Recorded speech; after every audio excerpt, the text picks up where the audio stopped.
Olá, seja bem-vindo ao Desafio da Leitura Bíblica. Neste post chegamos ao ponto alto da observação no método de estudo bíblico. Lembre-se que iniciamos com um versículo e depois examinamos um parágrafo. Agora iremos ver o que chamamos de segmento, uma coleção de parágrafos unidos por um tema comum. Primeiro, vamos estudar uma seção que lhe mostrará como é a observação nesta escala. Então, vou alistar algumas sugestões específicas para o ajudar a observar seções bíblicas por si mesmo. Comece com uma visão geral. A seção que vamos estudar é Marcos capítulo 4 e 5. Espero que você tenha uma Bíblia, pois a passagem é extensa. Pare alguns minutos para ler estes capítulos antes de prosseguir. 2 segmentos. Nesta porção temos 2 segmentos. Marcos capítulo 4, verso 1 a 34, que contém parábolas. Perceba que o capítulo começa com Jesus ensinando próximo ao mar da Galileia. Esta é uma situação de ensino, e as parábolas são o principal meio de comunicação. Vejam o que diz os versos 33 e 34. Então, no trecho que começa a partir do verso 35 até o capítulo 5, verso 43, temos um segmento de milagres, que envolve uma série de 4 milagres: a tempestade, o endemoniado gadareno, a mulher com fluxo de sangue e a filha de Jairo. O que podemos observar sobre a ordem na qual Marcos os relatou? Note que eles estão arranjados gradativamente. Ao examinar as parábolas, veja que uma expressão se repete: quem tem ouvidos para ouvir, ouça. O que isso significa? Que muitos escutam, mas não estão preparados para ouvir. Vamos examinar este primeiro segmento. Desenvolva um quadro. Após terminar seus ensinos, Jesus passa aos testes. Veja que Jesus era um ótimo professor, pois ele dava o conteúdo e depois os aplicava. No entanto, os testes de Jesus eram muito mais do que provas com perguntas a se responder. Seus testes são a nível de realidade, de experiência de vida. Jesus sabia que exercemos a fé não em uma pregação, mas no laboratório da vida. Vamos focalizar os 4 milagres e você irá aprender muito em sua observação. A questão agora é como organizar o material para fazer uso eficiente dele. Você precisa elaborar uma estratégia chamada quadro de divisões. Na folha de exercício que está na descrição do vídeo, você terá este quadro. Quando temos muitos parágrafos e muito material, como é o caso, um quadro pode nos ajudar a resumir tudo de maneira manejável. No quadro, vamos alistar os 4 milagres e os compararemos em 5 áreas. Qual a esfera no qual o milagre acontece? Quem eram as pessoas envolvidas? Que meio Cristo usou para efetuar o milagre? Qual foi o resultado? E qual era o componente da fé? Vejamos cada uma delas. A esfera. Comecemos com a tempestade acalmada. Evidentemente, isso acontece no reino físico, um lago onde a tempestade acontece. No segundo milagre, temos a expulsão dos demônios, basicamente um problema espiritual. Apesar de alguns acreditarem que poderia ser um problema psicológico, o gadareno tinha uma mente perturbada. E no terceiro, temos a mulher com hemorragia, um problema de aflição física e que também lhe causava uma necessidade emocional.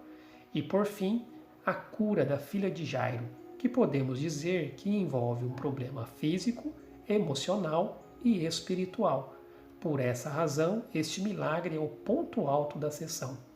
O problema da tempestade poderia-se acreditar que tenha sido uma coincidência.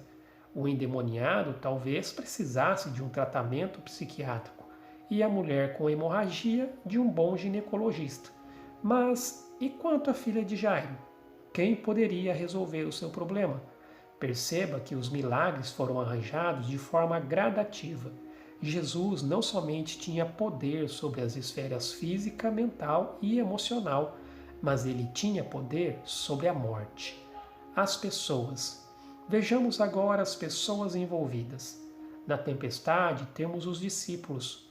os quais muitos deles eram pescadores, então deveriam estar acostumados a enfrentar tempestades. Aqueles homens já haviam passado por outras tempestades naquele lago, mas nenhuma como esta. Veja que Jesus estava no barco, mas dormindo. No endemoniado temos Jesus e o gadareno. Muitos tentaram resolver o problema dele, porém sem sucesso. Também temos as pessoas daquela região, e todos conheciam o gadareno, até tentaram mantê-lo acorrentado e longe das pessoas. E de repente, ele aparece curado, em sã consciência. Veja que as pessoas que estavam por ali, os criadores de porcos, por causa do que Jesus fizera, perderam seus investimentos e não ficaram nem um pouco contentes com isso. Estavam mais preocupados com suas economias do que com a vida daquele homem. E quanto à mulher com hemorragia? No meio de uma multidão, ela toca Jesus de maneira que Jesus percebe o seu toque diferente. Por isso, o espanto dos discípulos com a pergunta de Jesus: quem me tocou? A mulher esteve por 12 anos com essa hemorragia. É muito tempo. Então, seu problema era sério. Prossigamos para a filha de Jairo. Aqui estão presentes Jairo, sua filha e a mãe da menina, bem como Jesus, Pedro, Tiago e João. Também havia ali os pranteadores profissionais. Então chega Jesus e diz que a menina não está morta, mas dormindo. Para a multidão e aqueles pranteadores profissionais, era como se fosse uma piada, e todos riram. Os meios. Vejamos agora o meio que Jesus usa em cada milagre. Na tempestade, ele diz para ela se acalmar, e a tempestade cessa e tudo fica tranquilo. Com o endemoniado, novamente, Jesus apenas fala e o demônio é expulso. Com a mulher hemorrágica, ele não disse uma palavra, bastou um toque e ela foi curada. Então temos a experiência de Jairo, onde ele usa tanto a palavra quanto o toque. Os resultados. Vamos ligar os meios com os resultados. Na tempestade houve uma grande calmaria. Veja que logo que a tempestade passa, o mar também se acalma. Houve uma tranquilidade imediata. Com o endemoniado, os espíritos malignos saem do homem e ele volta à sua normalidade. O texto diz que ele estava vestido e em perfeito juízo. Para a mulher com sangramento, o resultado de tocar em Jesus é a sua cura imediata. Lembre-se, havia 12 anos que ela tinha o problema e em menos de 12 segundos nada mais havia. Finalmente, a filha de Jairo se levanta imediatamente, indicando restauração instantânea, e ao se levantar já começa a andar e comer. Fé. O componente da fé é crítico em cada um destes milagres. Na tempestade, faltou aos discípulos a fé. Veja que na primeira parte da sessão, Jesus havia ensinado justamente sobre isso. Escutam o ensino, mas na hora da prova, levam zero. Quanto ao endemoniado, sua fé começa quando ele reconhece quem é Jesus, tanto que queria segui-lo. Mas Jesus diz para ele voltar para casa e dar o seu testemunho.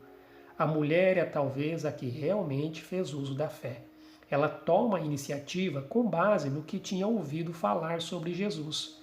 E quando é curada, Jesus lhe diz: vai, a tua fé te curou. Jairo demonstra fé, porém em 2 estágios. Primeiro ele diz: minha filha está para morrer. Mas no meio do caminho ele recebe a notícia de que ela morreu. Imagine os sentimentos de Jairo, ele deve ter ficado arrasado. Mas Jesus lhe diz: não tenha medo, creia somente.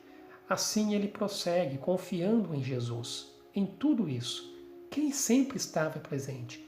Os discípulos, os mesmos que não tiveram fé durante a tempestade. Que lição para eles! Usando o quadro. Veja agora o quadro com as divisões. Recomendo que você baixe o material na descrição do link. Temos um volume incrível de material de forma resumida.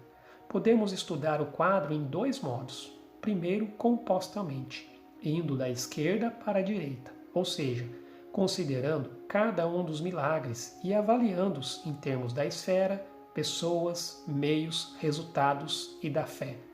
Por outro lado, podemos estudá-los comparativamente pelo movimento de cima para baixo, examinando as seguintes questões: que tipo de fé os discípulos tinham? E o endemoniado? E a mulher com hemorragia? E quanto à fé de Jairo? Veja que este quadro tem um valor inestimável porque nos dá recursos do retorno do investimento no estudo bíblico. Ao voltar a essas passagens, você conseguirá ter uma visão geral do texto. Este quadro é tão importante que falarei mais a respeito no próximo post.